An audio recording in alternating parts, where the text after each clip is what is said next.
Today you join me and Danny, and it's his birthday, so wish him a happy birthday in the comments. Danny Evo GSR on Instagram, I'm correct in saying, yeah. And we're in his 500 brake on low boost Evo 8. It's right, it's an Evo 8, yeah. There's so many different variations of Evo. It's an Evo 8.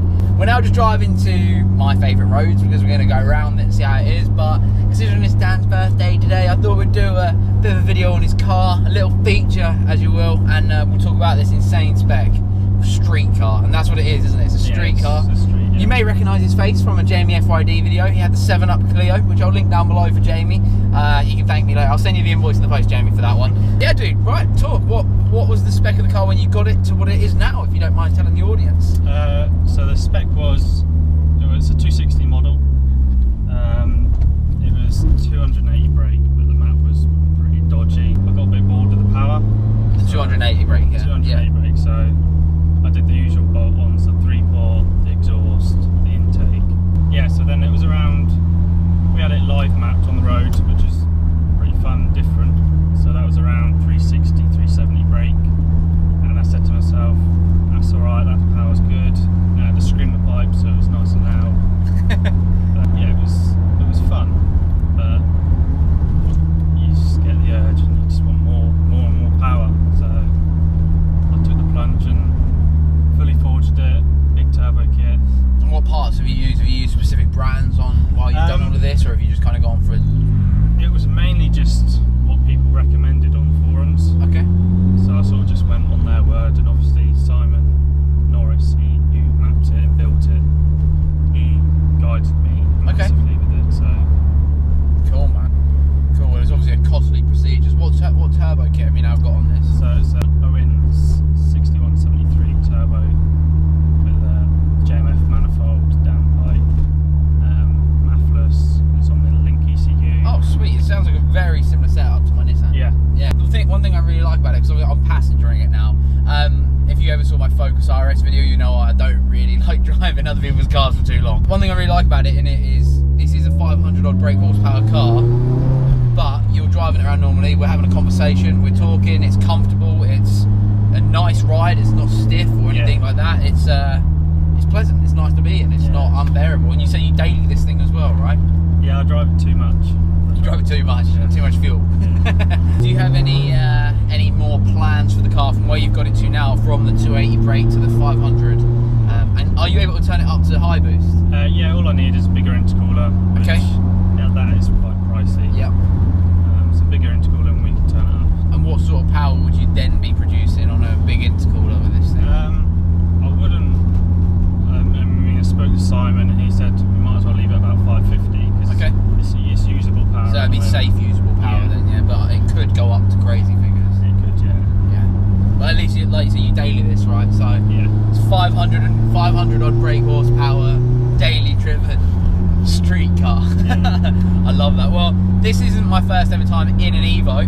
I have to be honest. My friend Robsy, who's regularly on the channel, had one, and his was ridiculous spec as well. And oh my, geez, it was fast. Like it scared me. What we're gonna do is we're not gonna go too silly. Yeah. Danny's being so kind. Let me have a go in this. It's got an Exili twin plate in it, right? Yeah. So it's got a bit of a harsh clutch, but it shouldn't be unbearable. Just get down here without cracking your bloody lovely carbon fibre lip. So is it controllable power? Like, is it going to scare me when it comes on, sort of thing, or? No, it's a controllable car. And we're good. We're good. Oh, I see what you mean. Yeah. Okay. Oh, blimey. So how do I stop doing that then? So if you just come off the accelerator a bit slower, yep, and then obviously just clutches you. That's see what I mean when you're. I'm not going to nail it yet. I want to get used to it a little bit. I'll just change this gear without. Yeah, fourth is okay sometimes. Okay, we got it. That was a nice and smooth one. Proud of myself with that one. So this is my first time ever driving a Mitsubishi Evo 8. Well, it sounds incredible. I can't wait to hear it on full chat. I'm actually really excited.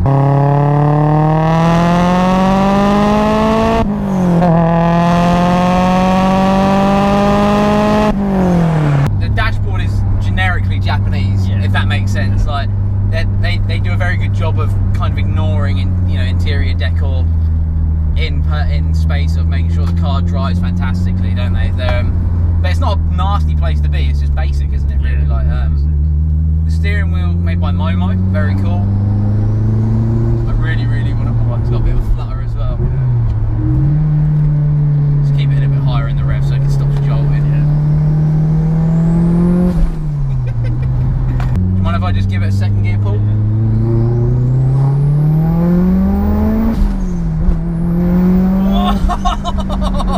Oh man, third gear feels really good. So what, if any, do you have future plans for this thing? Next year I plan to do something a bit different with it. Okay. The typical VAG scene, I guess.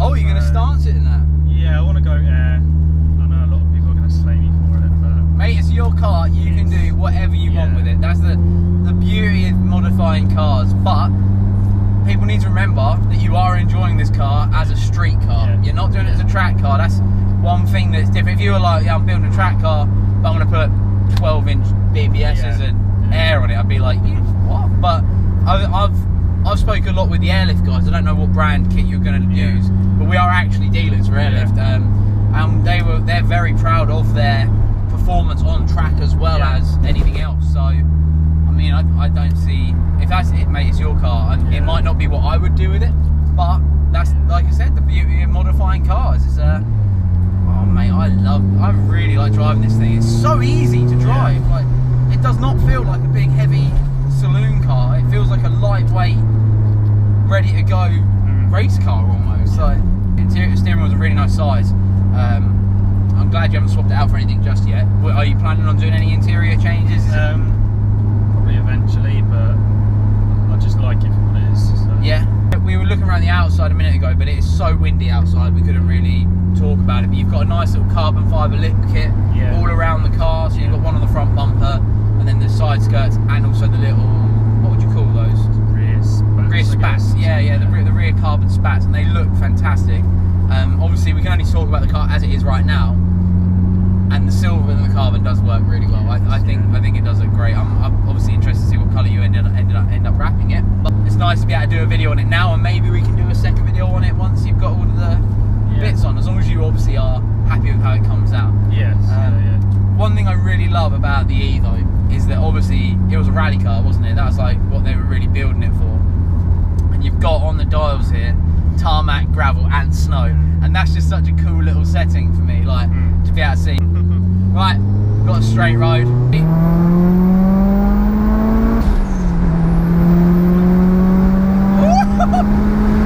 mate, it feels wicked. And you're right, it's really usable power, isn't it? Wow, that felt awesome, man. That felt wicked. Oh man, that felt really nice. It's not as aggressive as my Nissan. No. So it's a really nice surge through the power. How do we make it flame? Is there any way to make it flame while we're driving it, or do we need to be slick? Yeah, if we sort of put your foot down, take it to about 5k or something, and then let it accelerate and I'll hit the buttons.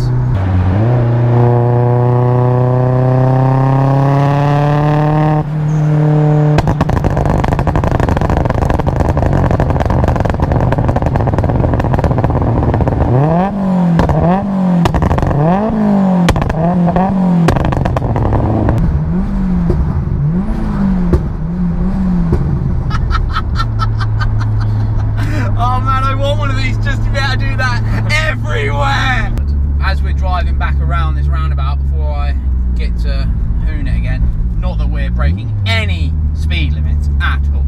If someone was to look to buy one of these, what should they be looking out for? The main thing I would say is rust underneath. So I just don't want to stall it. Yeah, the rust underneath is a big issue with them. Well, most Japanese cars. So you just got to be careful from rust. Is there any common issues with the engines of these that people need to be wary of at all? Or Not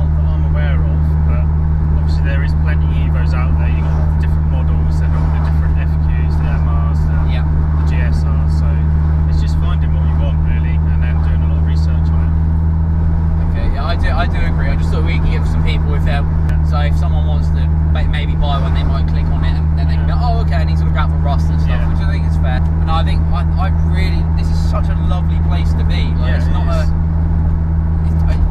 for me, like, it's got interior. It's nice. Like, it really is nice. The car is on, you said, a mixed match of coilovers, right? So the main ones being Tyne you're using. You got obviously K-Sport. What size brakes are they? I think they're the 302s, but they're 6 spots.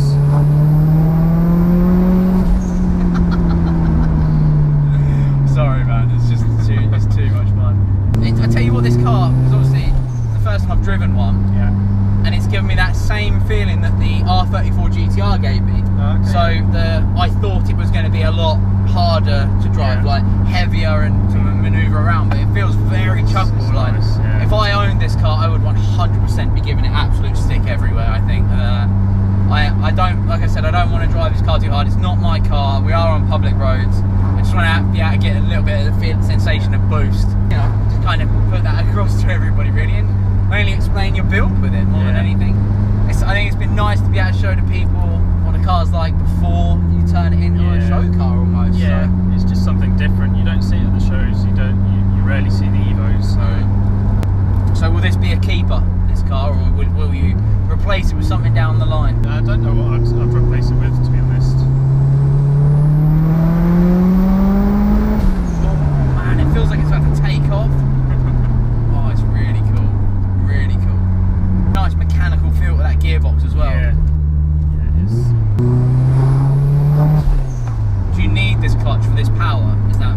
It was what was recommended. Oh, okay. I know other people use a different clutch, but it's kind of on the limits of that clutch, and I didn't want to do it once and do it again. Yeah, so. No, I completely understand that. Nearly the end of my drive now, which is a sad thing. I think I don't really want to give you it back if I'm completely honest, mate. So we were just saying that I've been very positive about this car, and I always feel like I have to say at least one thing I don't like about it, and it's this clutch, man. It's horrible to drive, like, as a new guy with it. It is definitely going to take some getting used to, and I'm just not going to be racking up the mileage on it. So unfortunately, I've got to give this clutch a thumbs down as a daily driver, but the rest of this car, massive thumbs up. And I hope you'll give this video a thumbs up too. I'm just saying, like, it helps me out on the algorithms, I think, and even if it doesn't, it looks good having a thumbs up on there. So yeah, do that. Right guys, we are about to do our last little run now. I really hope you've enjoyed this video. If there's been anything I haven't talked about or mentioned, please shout at me in the comments. I really want to make sure I get these feature videos as good and as informative as I can for you out there. And I hope we've covered it well. I mean, we've spoke about the Recaros being lovely. We spoke about the dash and the horrible clutch and how fast it is. So, you know, it's just like, I don't know what else really to say other than it's a badass car, and I really appreciate you letting me have a go, man. And happy birthday. Thank you very much for bringing it down. Thank you guys so much for giving me some minutes of your day today. I really hope you enjoyed it. Just a quick shout, the 621 t-shirts are now starting from only $9.99 on the website, link down below. Any support is hugely appreciated. And also, if you want to get early access to my videos, you can join me on Patreon at patreon.com/AdamIval. Cheers guys, thank you for watching. Thank you. Make sure you follow him on Instagram. His link down below in the top comment, and we'll see you guys in another video very, very soon.